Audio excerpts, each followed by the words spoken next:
So in Cultivate, the power of winning relationships, you'll find the answer for how do I move an adversary, rival, or supporter relationship closer to being an ally, and in doing so, ensure a greater chance of success.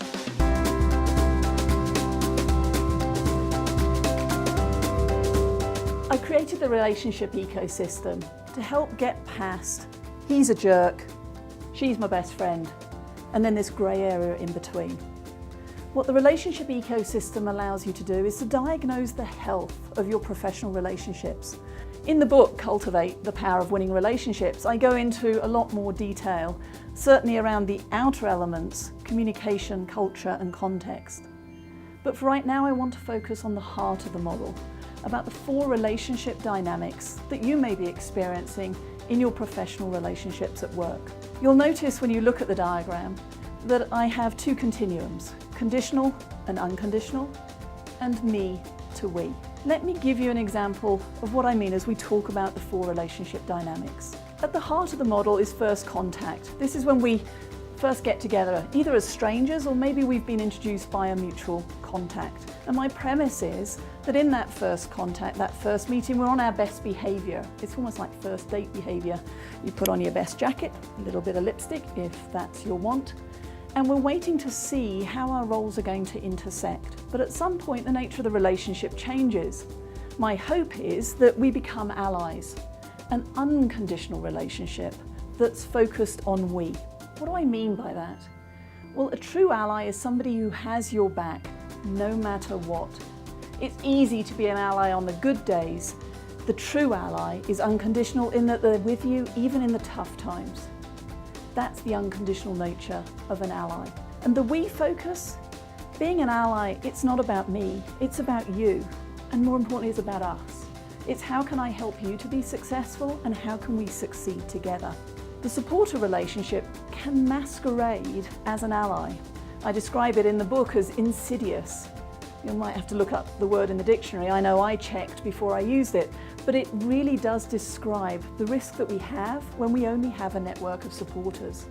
Because whilst supporters are fun to work with, they are conditional in that when the going gets tough, they're nowhere to be seen. So on the good days, it's yay, Morag, go for it. But when I ask for help, suddenly there's radio silence. And it's at that point of vulnerability, when I need support the most, that to then discover I have a supporter and not an ally can most undermine our credibility and our reputation. Let's move over to the left-hand side of the model, rivals. Now, rivals can be a little bit more competitive. Maybe there's some elbow jockeying and bruising that's going on.